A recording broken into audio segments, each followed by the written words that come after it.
হবে, কলিযুগের মানুষ কেমন হবে, এই সম্পর্কে ভগবান শ্রীকৃষ্ণ দাপর যুগের শেষ ভাগে এসে 5টি বাণীতে বর্ণিত করে গিয়েছিলেন, যেই কথাগুলোর সাথে আমরা বর্তমান সময়ের মিল খুঁজে পাই।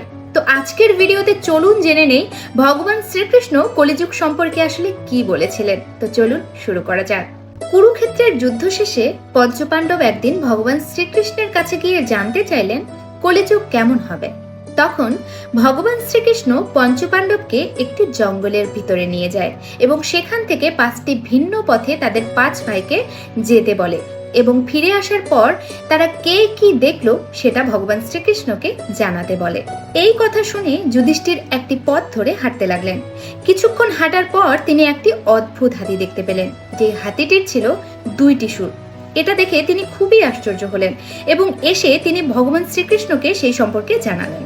তখন ভগবান শ্রীকৃষ্ণ বললেন কলিযুগের মানুষও হবে ঠিক এই রকম, তাদের মুখে থাকবে এক আর কাজের বেলা অন্য এক, তারা হবে অত্যন্ত মিথ্যেবাদী। কলিযুগের মানুষের কথা আর কাজের কোনো মিল থাকবে না। আর বর্তমান সময়ে আমরা এটাই দেখি যে মানুষের মধ্যে এখন 2 ধরনের রূপ, কখন কি বলছে কখন কি করছে তার কথার কোনো মিল থাকে না। এরপর ভীম তার নির্ধারিত পথে যাওয়ার কিছুক্ষণ পর দেখতে পেলেন একটি গাভী। গাভীটি তার বাছুরকে চেটে চেটে আদর করছে, কিন্তু সেই গাভীটি এতটাই চেটে চেটে আদর করছে যে বাচ্চাটির গা থেকে রক্ত ঝরে পড়া শুরু হয়েছে। আর এই ঘটনাটি দেখে এসে ভীম ভগবান শ্রীকৃষ্ণকে জানালেন। তখন ভগবান শ্রীকৃষ্ণ বললেন কলিযুগের মাতা পিতারাও হবে ঠিক এরকমই। মাতা পিতার অন্ধ স্নেহ ভালোবাসা সন্তানের ক্ষতির কারণ হয়ে দাঁড়াবে। বাবা মায়ের অতিরিক্ত ভালোবাসা আর আদরের কারণে সন্তানেরা বিচার বুদ্ধিহীন হবে এবং পরনির্ভরশীল হবে, যার কারণে তারা অসৎ পথে গমন করবে এবং তাদের স্বাভাবিক সুস্থ জীবন যাপনে বাধা হয়ে দাঁড়াবে। বর্তমান সমাজে আমরা এটাই দেখতে পাচ্ছি যে বাবা মায়ের অতিরিক্ত আদর ভালোবাসার কারণে সন্তানেরা কুসন্তানে পরিণত হচ্ছে, কিন্তু কুসন্তান যখন কুকর্ম করছে সেই কুকর্মের পর যখন সে শাস্তি পাচ্ছে তখনও সেই বাবা মায়েদের মায়া কান্না জড়িয়ে পড়ছে। এরপর অর্জুন যখন তার নির্ধারিত পথে গমন করলেন, তিনিও কিছুক্ষণ যাত্রা করার পর দেখতে পেলেন একটি পচাগলা ছাগল নদীতে পড়ে আছে আর তার উপর বসে আছে একটি শকুন। আশ্চর্যজনকভাবে সেই শকুনটির 2টি ডানায় লেখা রয়েছে বেদমন্ত্র। এটা দেখে অর্জুন সত্যি অনেক অবাক হয়ে যায়। এরপর তিনি ভগবান শ্রীকৃষ্ণকে ফিরে এসে সেই কথা জানালেন। তখন ভগবান শ্রীকৃষ্ণ অর্জুনকে বললেন কলিযুগের কিছু ভণ্ড সাধু হবে ঠিক এরকমই। তারা দেশ এবং সমাজের কাছে তো অত্যন্ত ধার্মিক, অত্যন্ত জ্ঞানী পণ্ডিত হিসেবে বিবেচিত হবেন, কিন্তু তাদের মধ্যে আসলে সত্যিকারের কোনো জ্ঞানই থাকবে না এবং জ্ঞান থাকলেও সেটা তারা মেনে চলবে না।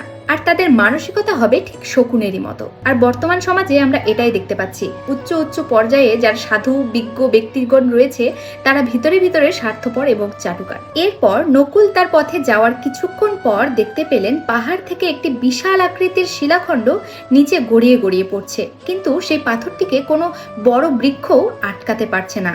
অবশেষে সেই পাথরটি এসে একটি গুল্ম গাছে এসে আটকে গেল, অর্থাৎ ছোট একটি গাছে আটকে গেল। এটা দেখে নকুল অবাক হলেন এবং ফিরে এসে ভগবান শ্রীকৃষ্ণকে সেটি জানালেন। তখন ভগবান শ্রীকৃষ্ণ নকুলকে বললেন কলিযুগের মানুষ হবে অত্যন্ত পাপী, তারা এতটাই পাপ কাজে লিপ্ত হবে যে তাদের পাপ অত্যন্ত বৃহৎ হবে, ঠিক সেই শিলা পাথরটির মতো। কিন্তু কোনো ব্যক্তি যদি শুদ্ধ মনে এবং পবিত্র মনে ঈশ্বরের শরণাপন্ন হয় তবে সে সকল বিপদ আপদ থেকে রক্ষা পাবে। আর বর্তমান সমাজে আমরা এটাই দেখতে পাচ্ছি যে চারিদিকে শুধু পাপ আর পাপ, অত্যন্ত পাপাচারে লিপ্ত হচ্ছে বর্তমানের কলিযুগের মানুষ। এরপর সহদেব যখন তার পথে গমন করলেন, তার কিছুক্ষণ যাওয়ার পর তিনি দেখতে পেলেন বেশ কয়েকটি কুয়া, কিন্তু আশ্চর্যজনকভাবে সেই কুয়াগুলোর মধ্যে সব থেকে যেই কুয়াটা বড় সেই কুয়ার মধ্যে শেষ প্রান্তেও বিন্দুমাত্র জল নেই। আর এটা দেখে সহদেব অতি আশ্চর্য হলেন এবং তিনি ফিরে এসে ভগবান শ্রীকৃষ্ণকে সেই বিষয়ে জানালেন।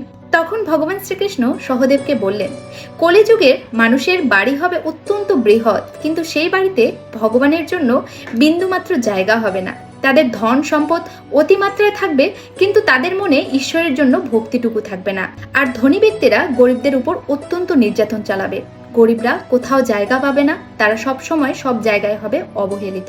আর এটাও আমরা বর্তমান সমাজেই দেখতে পাচ্ছি, মানুষের অনেক বড় বড় বাড়ি তো আছে, অনেক ধন সম্পদ তো আছে, কিন্তু মনের মধ্যে ভগবানের জন্য এতটুকু ভক্তি নেই। তো তো কলিযুগ সম্পর্কে ভগবান শ্রীকৃষ্ণের এই কথাগুলো শুনে আপনাদের কি মনে হচ্ছে? কলিযুগের সাথে ভগবান শ্রীকৃষ্ণের কথাগুলোর মিল পাচ্ছেন তো? আপনারা অবশ্যই কমেন্টে জানাবেন। আর হ্যাঁ, ভগবান শ্রীকৃষ্ণ কিন্তু আমাদের মুক্তির পথ বলেই দিয়েছেন। অবশ্যই সত্যের পথে থাকতে হবে, ন্যায়ের পথে থাকতে হবে এবং শুদ্ধ ও পবিত্র মনে ঈশ্বরের সাধনা করতে হবে, তবেই আমাদের কলিযুগে মুক্তি সম্ভব, তাছাড়া নয়।